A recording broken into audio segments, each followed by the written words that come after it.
तरह से आपकी प्रैक्टिस चल रही है? Thank you very much. It's very exciting because India को रिप्रेजेंट करना, वो भी वर्ल्ड मिसेस यूनिवर्स के लिए, जहाँ वर्ल्ड की 75 कंट्रीज़ इसमें पार्टिसिपेट कर रही हैं।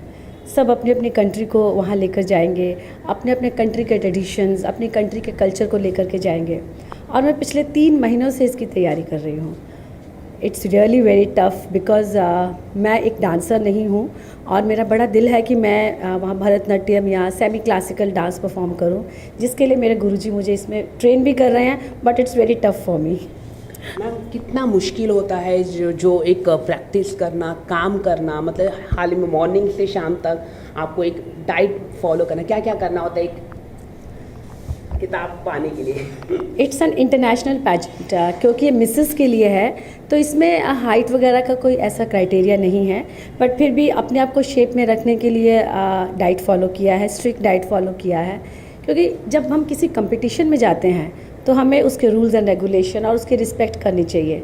ऐसे ही उठ के कंपटीशन में नहीं जाना चाहिए। मैं डाइट फॉलो कर रही हूँ, मैंने अपने स्किन का रिजाइम को फॉलो किया है।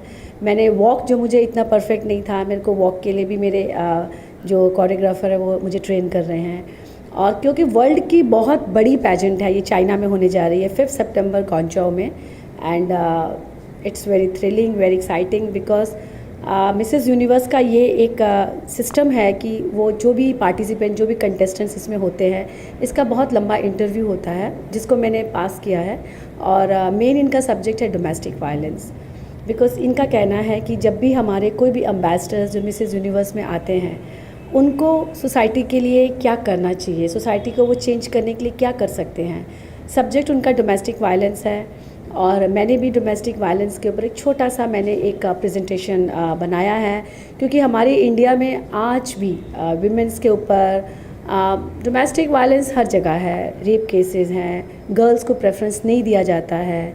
बट येस, जिस दिन एक लड़की कामयाब हो जाती है तो वही इंडिया के लोग उस लड़की को कितना सहराते भी हैं। हमें टॉपिक दिया गया है मिसेस यूनिवर्स के ऑर्गेनाइज़र से कि आप अपनी कंट्री में जो डोमेस्टिक वायलेंस है उसके बारे को प्रेजेंटेशन लेकर आएँ। कुछ डोमेस्टिक वायलेंस जो हमने खुद फेस किया है as a women in the society, because it's not easy. कोई भी काम करते हैं तो आपको एक मेल डोमिनेटिंग सोसाइटी में आपको बहुत सारे अप्स एंड डाउन्स फेस करने पड़ते हैं। Not only that, even like women's are not respected, abusing and then rapes and then threatening, ये सारी चीज़ें जो होती आ रही हैं, मिसेस यूनिवर्स के कंटेस्टेंट होने के बाद हम इसका अवेयरनेस क्रिएट करेंगे। Make a peaceful world. India में टैलेंट बहुत है, सिर्फ प्रॉब्लम ये है कि इंडिया में टैलेंट की जो भी फीमेल्स हैं या जो भी वीमेंस हैं उनको प्रमोट नहीं किया जाता। लेकिन अगर उन्हें इस तरह का प्रमोशन दिया जाए या चांस दिया जाए, डेफिनेटली इंडिया का भी नाम सबसे ऊपर हो सकता है। एक मेडल ओलंपिक में मिलने के बाद इंडिया इज़ एग्जिस्टिंग, ये साबित हो गया है। और अब मैं मिसेस यूनिवर्स में जा रही हूँ। मैंने अपनी तरफ से पूरी तैयारी की है कि मैं ये क्राउन लेकर वापस आऊँ। आपको ये इतने अच्छे ऑर्गेनाइजेशन ख्याल कहाँ से आया आपके दिमाग में? आईवा, इनोवेटिव आर्टिस्ट वेलफेयर एसोसिएशन। ये एसोसिएशन मैंने पिछले लास्ट ईयर ही मैंने इसका रजिस्ट्रेशन कराया था। इस एसोसिएशन में जो टैलेंट है, जो नहीं दिखता है छोटे छोटे शहरों में, और बॉम्बे, बॉलीवुड ही ऐसी जगह है जहाँ पर आने के बाद टैलेंट के बारे में लोगों को पता चलता है। तो मैंने ये एनजीओ स्टार्ट किया है ताकि टैलेंट को पूरी इंडिया से मैं ढूंढ के लाऊं और बॉम्बे में उनको प्लेटफॉर्म दूं, और जो आर्टिस्ट अनट्रेंड है उनको एक ट्रेनिंग का हम प्लेटफॉर्म प्रोवाइड करें, उनको प्रमोट किया जाए और उनके लिए हेल्थ और अवेयरनेस के कैंप्स लगाए जाएं। बिकॉज आर्टिस्ट की life is a very tough life.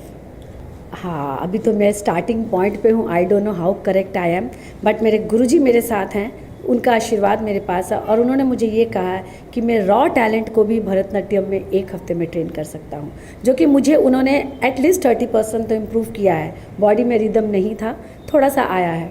इसका गाना हमने ये चूज़ किया है, जहाँ पाँव में पायल, हाथों में कंगन, हो माथे पे बिंदिया, it happens only in India. मैं आपको अपने गुरुजी से मिलाती हूँ, जो कि नाट्य आचार्य पंडित नरेश पिल्ले जी हैं। पूरे विश्व में उनका नाम है और उन्होंने ही मुझे ये ट्रेन किया है कि मैं भरतनाट्यम कर सकती हूँ, जबकि बिल्कुल ज़ीरो हूँ मैं।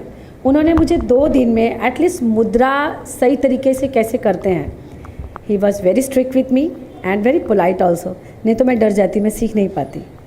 पंडित जी